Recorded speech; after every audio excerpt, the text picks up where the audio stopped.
Hello everyone, welcome to Vandana academy. तो आज SST की फिर से प्रैक्टिस लेके आई हूँ मैं आपकी। और ये देखो, आपकी ज्योग्राफी की प्रैक्टिस चल रही थी तो इसे हम पूर्ण करते हैं। प्रश्न है आपका, नीचे दिए गए कथनों पर विचार कीजिए। पृथ्वी का अपने अक्ष पर घूमना घूर्णन कहलाता है। पृथ्वी की सूर्य के चारों ओर एक स्थिर कक्षा में गति को परिक्रमण कहते हैं। उपर्युक्त में से कौन सा कथन शेष कथन सत्य है या है? ठीक है, यानी इनमें से कौन सा कथन आपका सत्य है या फिर एक सत्य है। तो उपर्युक्त में से, ठीक है, केवल एक आपका, केवल दो, एक और दो दोनों, न तो एक और ना ही दो। अब पृथ्वी का अपने अक्ष पर घूमना क्या कहलाता है? घूर्णन कहलाता है। ये आपका बिल्कुल सही है। और पृथ्वी की सूर्य के चारों ओर एक स्थिर कक्षा में गति को परिक्रमण कहते हैं। यानी आपका पृथ्वी ही नहीं, चाहे कोई सा भी ग्रह है, और जब ये सूर्य का चक्र लगाता है तो इसे हम क्या कहते हैं? इसे हम परिक्रमण कहते हैं। और जब ये अपनी धुरी पर अपना एक चक्कर लगाते हैं उसे हम परिभ्रमण कहते हैं। ठीक है, और आप इसे ट्रिक से इस तरीके से समझ सकते हैं कि जब हम किसी दूसरे के और चक्कर लगाते हैं तो उसे परिक्रमा कहते हैं, और अपने आप ही जब हम घूमते हैं तो यानी परिभ्रमण, यानी उसे हम भ्रमण कहते हैं। आगे बढ़ते हैं और इसकी व्याख्या देखते हैं। पृथ्वी अपने अक्ष पर निरंतर घूमती रहती है और लगभग 24 घंटे में एक चक्कर पूरा करती है। इसे घूर्णन कहते हैं। सूर्य के चारों ओर एक स्थिर कक्ष में पृथ्वी की गति को परिक्रमण कहते हैं। इस परिक्रमा को पूरा करने में लगभग 365 दिन 6 घंटे लगते हैं। अतः दोनों कथन सत्य हैं। अगला प्रश्न है आपका, पृथ्वी अपने अक्ष पर कितने डिग्री झुकी हुई है? यानी पृथ्वी अपने अक्ष पर कितने डिग्री झुकी है? तो 23.5 डिग्री, 24.5 डिग्री, 23 डिग्री या फिर 26 डिग्री। तो राइट आंसर है आपका नंबर 1, 23.5 डिग्री। अगला प्रश्न है, प्रदीप्ति वृत्त किसे कहते हैं? ग्लोब पर वह वृत्त जो तापमान को विभाजित करता है। ग्लोब पर वह वृत्त जिसके द्वारा किसी स्थान की सही स्थिति ज्ञात की जाती है। तो राइट आंसर आपका क्या होगा? राइट आंसर आपका हो जाएगा नंबर सी।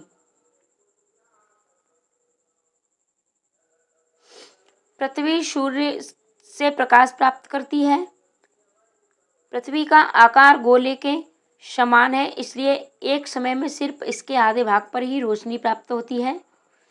ग्लोब पर वह वृत्त जो दिन तथा रात को विभाजित करता है उसे प्रदीप्ति वृत्त कहते हैं।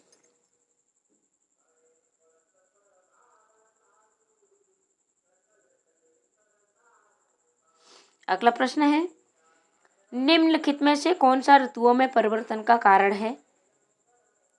सूर्य के चारों ओर पृथ्वी की स्थिति में परिवर्तन, पृथ्वी का गुरुत्वाकर्षण बल, चंद्रमा और पृथ्वी के चारों ओर स्थिर कक्षा में परिक्रमण, उपर्युक्त सभी। अब ऋतुओं में परिवर्तन का कारण आपको बताना है। तो सूर्य के चारों ओर पृथ्वी की स्थिति में परिवर्तन, तो ये भी आपका बिल्कुल सही है, क्योंकि जो हमारी पृथ्वी पर ऋतुओं का परिवर्तन होता है तो वो किसी कारण होता है, क्योंकि पृथ्वी हमारी सूर्य के ओर चारों ओर चक्कर लगाती है, और ये यानी पृथ्वी की जो स्थिति है उसमें परिवर्तन होता रहता है। जब सूर्य के समीप होती है तो गर्मी होती है, यानी जो हिस्सा सूर्य के समीप होता है वहाँ गर्मी होती है, और जो दूर हो जाता है वहाँ सर्दी हो जाती है। सामान्यतः एक वर्ष को गर्मी, सर्दी, वसंत एवं शरद ऋतुओं में बांटा जाता है। ऋतुओं में परिवर्तन सूर्य के चारों ओर पृथ्वी की स्थिति में परिवर्तन के कारण होता है। अगला प्रश्न देखते हैं।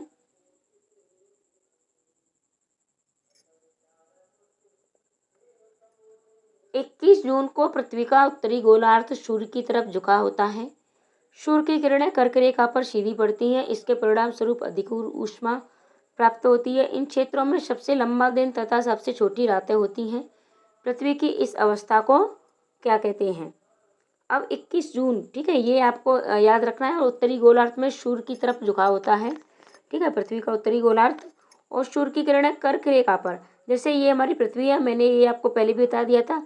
और ये आपकी विषुवत रेखा होती है, इसे जीरो वृत्त भी कहते हैं, जीरो अक्षांश भी कहते हैं, ठीक है। और इसके उत्तर में यहाँ 23.5 डिग्री पर आपकी कर्क रेखा होती है और कर्क रेखा पर सूर्य की सीधी किरणें पड़ती हैं। तो इसके परिणाम स्वरूप क्या होता है, अधिक ऊष्मा प्राप्त होती है। अब पृथ्वी की इस अवस्था को क्या कहते हैं, सबसे लंबा दिन तथा सबसे छोटी रातें होती हैं। तो राइट आंसर आपका नंबर 1 उत्तर अयनांत। अगला इसकी व्याख्या देखेंगे। 21 जून को उत्तरी गोलार्ध सूर्य की तरफ झुका होता है, जिससे सूर्य की किरणें कर्क रेखा पर सीधी पड़ती हैं। उत्तरी ध्रुव सूर्य की तरफ झुका होता है तथा उत्तरी ध्रुव रेखा के बाद वाले भागों पर लगभग 6 महीनों तक लगातार दिन रहता है।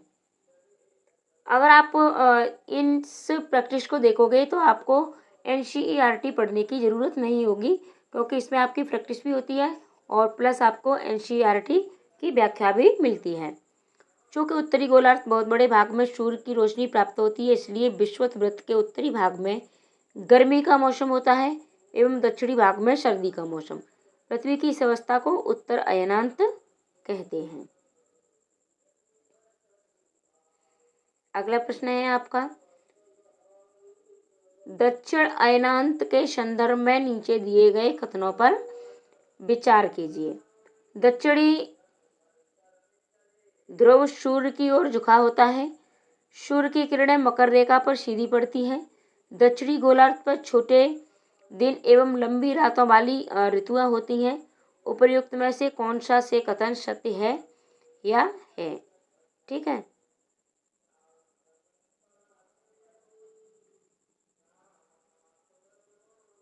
तो राइट आंसर आपका नंबर सी, पहला और दूसरा। यानी दक्षिणी ध्रुव सूर्य की ओर झुका होता है और सूर्य की किरणें मकर रेखा पर सीधी पड़ती हैं। कब पड़ती हैं, दक्षिणी अयनांत में, ठीक है। अभी हमने उत्तर अयनांत देखा था। उत्तर अयनांत में किस तरफ झुका होता है, आपका उत्तरी ध्रुव की ओर। और सीधी रेखा यानी सीधी किरणें सूर्य की कहाँ पड़ती हैं, ये आपकी कर्क रेखा पर पड़ती हैं और दक्षिण में मकर रेखा पर। और आपको पता होना चाहिए कर्क रेखा 23.5 डिग्री उत्तर में है और मकर रेखा 23.5 डिग्री आपकी दक्षिण में है।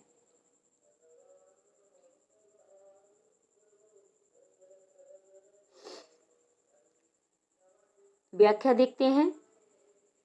22 दिसंबर को दक्षिणी ध्रुव के सूर्य की ओर झुके होने के कारण मकर रेखा पर सूर्य की किरणें सीधी पड़ती हैं।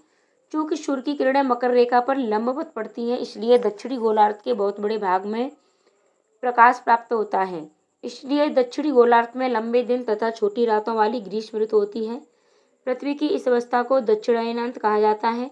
अतः कथन 1 और 2 सत्य हैं, जबकि कथन 3 असत्य है। उल्लेखनीय है कि ऑस्ट्रेलिया में ग्रीष्म ऋतु में ही क्रिसमस का पर्व मनाया जाता है। अगला प्रश्न देखते हैं। विश्व के संदर्भ में नीचे दिए गए कथनों में से कौन से सत्य हैं। इस अवस्था में सूर्य की किरणें विषुवत वृत्त पर सीधी पड़ती हैं। पूरी पृथ्वी पर दिन और रात बराबर होते हैं। कोई भी ध्रुव सूर्य की ओर नहीं झुका होता है। तो राइट आंसर आपका नंबर डी, उपर्युक्त सभी। व्याख्या देखेंगे। उपर्युक्त तीनों कथन सत्य हैं। 21 मार्च एवं 23 सितंबर को सूर्य की किरणें विषुवत वृत्त पर सीधी पड़ती हैं, इसे विषुव कहा जाता है। 23 सितंबर को उत्तरी गोलार्ध में शरद ऋतु होती है, जबकि दक्षिणी गोलार्ध में वसंत ऋतु होती है। 21 मार्च को स्थिति इसके विपरीत होती है। अगला प्रश्न देखते हैं। लीप वर्ष में कितने दिन होते हैं, और ये ज़्यादातर आप सभी को पता भी होगा। इसमें कितने दिन होते हैं, तो राइट आंसर आपका नंबर बी, 366 दिन। और सामान्य वर्ष में कितने होते हैं, सामान्य वर्ष में आपके 365 दिन होते हैं। पृथ्वी को सूर्य की एक परिक्रमा पूरी करने में लगभग 365 दिन 6 घंटे लगते हैं। सुविधा के लिए हम वर्ष में 365 दिन गिनते हैं और 6 घंटे का समय छोड़ देते हैं। इस प्रकार 4 वर्षों में 24 घंटे अर्थात 1 दिन का अंतर हो जाता है। इस अतिरिक्त दिन को फरवरी के महीने में जोड़ा जाता है। इस प्रकार प्रत्येक चौथे वर्ष फरवरी माह 28 के बदले 29 दिन का होता है। इस प्रकार हर चौथा वर्ष 366 दिन का होता है और इसे लीप वर्ष कहते हैं। अगला प्रश्न है आपका, और ये आपकी एनसीईआरटी 6, ठीक है, एनसीईआरटी 6 की क्लास की जो ज्योग्राफी बुक है आपकी, पृथ्वी हमारा परिवेश, उससे प्रश्न है आपके, ये उसी की प्रैक्टिस है, उसी से चल रहे हैं और आपको 6, 7, 8 तीनों की ही प्रैक्टिस मिलेगी ज्योग्राफी की, और हिस्ट्री की भी जल्द ही आपकी शुरू हो जाएगी। पहले मैं ये सोच रही हूँ कि एक ही आपका ये चैप्टर ख़त्म हो जाए 6 वाला, ठीक है, और फिर हम 6 की हिस्ट्री, 6 की पॉलिटी इस तरीके से शुरू करेंगे। फिर 7th की ज्योग्राफी, इस तरीके से हम आपको सारी प्रैक्टिस एसएसटी की मिलती रहेंगी। बस आप चैनल को सब्सक्राइब कर लें और वीडियो को शेयर भी अवश्य कर दें। भौतिक मानचित्र में किन्हें शामिल किया जाता है? पर्वत, पठार, मैदान, महासागर, देश या राज्यों की सीमाएं। अब भौतिक मानचित्र में आप क्या क्या शामिल कर सकते हैं, ये आपसे पूछा है, तो राइट आंसर आपका क्या होगा? यानी पर्वतों को भी शामिल किया जाता है, पठारों को भी शामिल किया जाता है, आपके मैदान भी हैं और महासागर भी हैं। जो भी हम पृथ्वी का मैप बनाते हैं, देश या राज्यों की सीमाओं को हम शामिल नहीं करते हैं, ठीक है, देश या राज्यों की सीमाओं को शामिल नहीं करते हैं। पृथ्वी की प्राकृतिक आकृतियों जैसे पर्वतों, पठारों, मैदानों, नदियों, महासागरों इत्यादि को दर्शाने वाले मानचित्र को भौतिक या उच्चावच मानचित्र कहा जाता है। अगला प्रश्न देखते हैं, राज्यों, नगरों, शहरों तथा गांवों और विश्व के विभिन्न देशों व राज्यों तथा उनकी सीमाओं को दर्शाने वाले मानचित्र को क्या कहा जाता है? अभी हमने कौन सा मानचित्र पढ़ा? भौतिक मानचित्र। और अब आपका है राज्यों, नगरों, शहरों, गांवों और विश्व के विभिन्न देशों, राज्यों और उनकी सीमाओं को दर्शाने वाले, तो इसमें है आपका नंबर बी, राजनीतिक मानचित्र। अगला प्रश्न देखते हैं, थीमेटिक मानचित्र में किसे किसे शामिल किया जाता है? सड़क, वर्षा, वन तथा उद्योगों के वितरण दर्शाने वाले मानचित्र। तो राइट आंसर आपका क्या होगा? राइट आंसर आपका हो जाएगा नंबर डी, उपर्युक्त सभी। व्याख्या देखेंगे हम। कुछ मानचित्र हमें विशेष जानकारियां प्रदान करते हैं, जैसे सड़क मानचित्र, वर्षा मानचित्र, रेलवे मानचित्र, वन तथा उद्योगों आदि के वितरण दर्शाने वाले मानचित्र इत्यादि। इस प्रकार के मानचित्र को थीमेटिक मानचित्र कहते हैं। अगला प्रश्न देखेंगे, मानचित्र के संदर्भ में किन दिशाओं को प्रधान दिग्बिंदु कहा जाता है? उत्तर, दक्षिण, पूर्व, पश्चिम। तो राइट आंसर आपका नंबर डी, उपर्युक्त सभी। यानी प्रधान दिग्बिंदु तो आपके ये जो दिशाओं से संबंधित होते हैं, ठीक है, तो ये जैसे आपकी ये पृथ्वी है, यहाँ आपका उत्तर, ठीक है,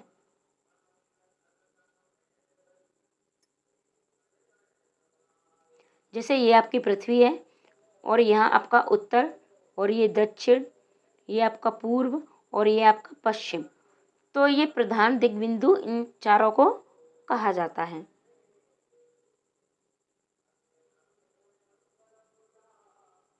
अगला प्रश्न देखते हैं, मानचित्र में 4 मुख्य दिशाओं उत्तर, दक्षिण, पूर्व तथा पश्चिम को प्रधान दिग्बिंदु कहा जाता है।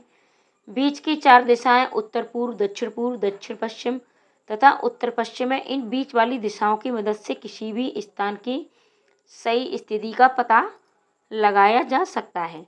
जैसे आपका मान के चलो ये पृथ्वी है, ठीक है, ये उत्तर और ये दक्षिण, ये पूर्व और ये पश्चिम, और ये जो बीच वाली दिशाएं होती हैं, ठीक है, तो ये वाली आपकी कौन सी होती है? ये आपका पश्चिम और ये उत्तर, तो ये उत्तर पश्चिम, और ये आपका उत्तर पूर्व, और ये आपका दक्षिण पूर्व, और ये आपका दक्षिण पश्चिम। ठीक है, इस तरीके से आप दिशाएं देख सकते हो और दिशाएं देखना आपको अवश्य आना भी चाहिए। मानचित्र के संदर्भ में रूढ़ प्रतीक किसे कहा जाता है? जिन प्रतीकों के उपयोग के संबंध में अंतर्राष्ट्रीय सहमति हो, जिन प्रतीकों के उपयोग के संबंध में राष्ट्रीय स्तर पर सहमति हो, जिन प्रतीकों के द्वारा प्राकृतिक स्वरूपों को दर्शाया जाता हो, उपर्युक्त सभी। तो राइट आंसर है आपका नंबर 1, यानी जिन प्रतीकों के उपयोग के संबंध में अंतर्राष्ट्रीय सहमति हो उसे क्या कहते हैं? रूढ़ प्रतीक। व्याख्या देखेंगे। मानचित्र के 3 घटक होते हैं।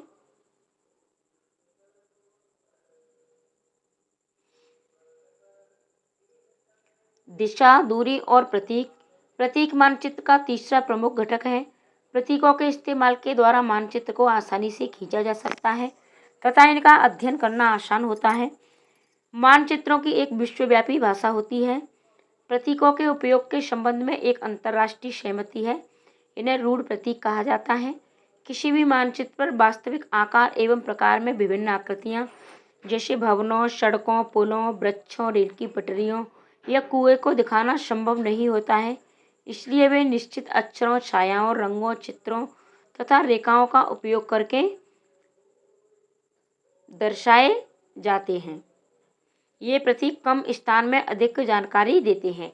जैसे हम सड़कों की जानकारी के लिए हम प्रतीक मान लेते हैं, कुएं की जानकारी के लिए, और ये सारे प्रतीक आपने एनसीईआरटी में अवश्य पढ़े होंगे, अन्यंत्र भी पढ़े होंगे। ठीक है, तो रेलवे लाइन के प्रतीक हैं। तो इन प्रतीकों से मानचित्र में हम इन सारी चीज़ों को जान सकते हैं। अगला प्रश्न है आपका, निम्नलिखित में से कौन सा कथन सत्य है? जो मानचित्र पैमाने पर आधारित न होकर याददाश्त और स्थानीय प्रेक्षण पर आधारित होते हैं उन्हें रेखा चित्र मानचित्र कहते हैं।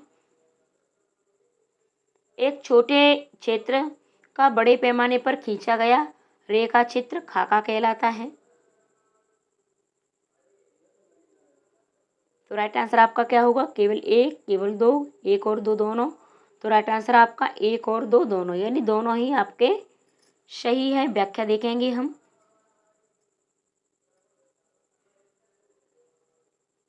रेखा चित्र मानचित्र के अंतर्गत कच्चे आरेख को बिना पैमाने की सहायता से खींचा जाता है जो कि याददाश्त और स्थानीय प्रेक्षण पर आधारित होता है। एक छोटे क्षेत्र का बड़े पैमाने पर खींचा गया रेखा चित्र खाका कहा जाता है। अतः दोनों कथन सत्य हैं। तो आज की वीडियो में हम सिर्फ इतने ही प्रश्नों को सॉल्व करेंगे क्योंकि वीडियो थोड़ा लंबी हो जाती है। तो मिलते हैं अगली वीडियो में। पृथ्वी के प्रमुख परिमंडल या प्रश्न देख सकते हो, इन प्रश्नों को हम अगली वीडियो में सॉल्व करेंगे। ठीक है, और आपका प्रत्येक एक एक प्रश्न आपके सीटेट के लिए बहुत ज़्यादा उपयोगी है। तो आप डेली चैनल पर बने रहें, डेली वीडियो देखें। और क्वालिटी थोड़ा 144 के बाद आपकी 240 पिक्सल नहीं आता है और ये यूट्यूब की तरफ से ही हटा दिया जाता है। तो आप 360 की क्वालिटी करके वीडियो देखा करें क्योंकि 140 पर थोड़ी धुंधली हो जाती है। तो वीडियो को शेयर भी करें, लाइक कमेंट करें, और आपका प्यार हमें बहुत मिल रहा है। ठीक है, ऐसे ही अपना प्यार बनाए रखें। आपका बहुत बहुत धन्यवाद।